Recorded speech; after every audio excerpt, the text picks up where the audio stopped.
අයිබෝන් කියලා පිළිගන්නවා මගේ YouTube channel එකට. මම අද වීඩියෝ එකක් තියෙන කොහොමද ඔයාගේ Facebook app එකේ තියෙන වීඩියෝ එක කොහොමද ඔයාගේ gallery එකට download කරගන්නේ කියලා. ඉතින් ඒකට ඔයා මුලින්ම ඔයාගේ phone එකේ තියෙන මෙන්න මේ Facebook app එක open කරගන්න. ඉතින් මම මගේ phone එකේ Facebook app එක open කරගන්න. right මේ විදිහට open කරගත්ත පස්සේ ඔයාලට download කරගන්න ඕන වීඩියෝ එක touch කරන්න ඕනේ. ඉතින් මට download කරගන්න ඕන වීඩියෝ එක මේක. ඉතින් මම මේක touch කරගන්නවා. right මේ විදිහට ඔයාලට වීඩියෝ එක touch කරගත්ත පස්සේ ඔයාලට පේනවා ඉතින් පල්ලෙන් තියෙනවා මෙන්න මේ විදිහට මෙන්න මේ විදිහට තියෙන ඩොට් තුනක් වඩ මේ රවුන්ඩ් කරලා පෙන්නනවා. අන්න ඒක උඩ ටච් කරගන්න ඕනේ. ඒක උඩ ටච් කරගත්තට පස්සේ ඔයාලට පේන ඇති මෙන්න මෙතන තියෙන copy link කියලා එකක් තියෙනවා මේ රවුන්ඩ් කරලා පෙන්නන. අන්න ඒක උඩ ටච් කරන්න ඕනේ. ඒක උඩ ටච් කරාට පස්සේ මේ වීඩියෝ එකේ link එක copy වුණා. ඉතින් මම මෙතනින් back වෙනවා. ඔයාත් මේ විදිහට back වෙන්න. ඊට පස්සේ ඔයාගේ phone එකේ තියෙන මෙන්න විදිහට Chrome කියලා app එකක්. අන්න ඒක උඩ ටච් කරලා මේ විදිහට app එක ඇතුළට යන්න ඕනේ.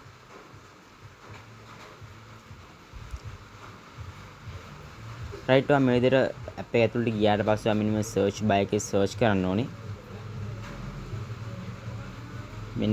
මෙන්න මේ search bar එක ඔයා search කරන්න ඕනේ.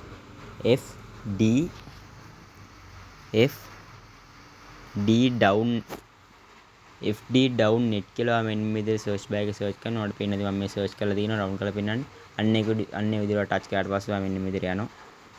right ඔයා මේ විදිහට ගිහිල්ලා එම website එක ඇතුළට ගියාට පස්සේ ඔයාලට පේනවා මෙන්න මෙතන තියෙනවා යට මේ search bar එක. අන්න ඒක උඩ අපි copy කරගත්ත link එක එතන paste කරන්න ඕනේ. ඉතින් මෙන්න මේ විදිහට මේක touch කරන් හිටියට පස්සේ paste කියලා වචනයක් එනවා. අන්න ඒක touch කරන්න. ඊට පස්සේ මේ විදිහට link එක පුණා. ඊට පස්සේ මෙන්න මෙතන තියෙනවා download කියලා බටන් එකක්. අන්න ඒක touch කරන්න ඕනේ. ඒක touch කරාට පස්සේ ඔයාලට පේනවා මෙන්න මේ විදිහට වීඩියෝ එක download වෙනවා.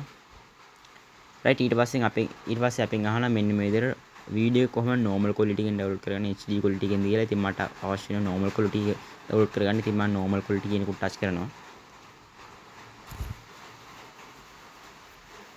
right ඊට පස්සේ වෙන විදිහට වීඩියෝ එක download වෙනවා.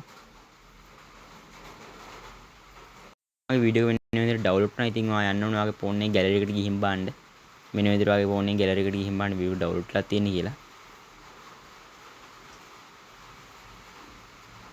ඒවට පේන ඉතින් මගේ phone එකේ මේ විදිහට download කරලා තියෙනවා. ඉතින් මේ විදිහට තමයි ඉතින් Facebook app එකේ තියෙන වීඩියෝ download කරගන්න මේ විදිහට තමයි. ඉතින් මගේ අද වීඩියෝ හොඳයි නම් අනිවාර්යෙන් මගේ YouTube channel subscribe කරලා like එකක් දාන්න.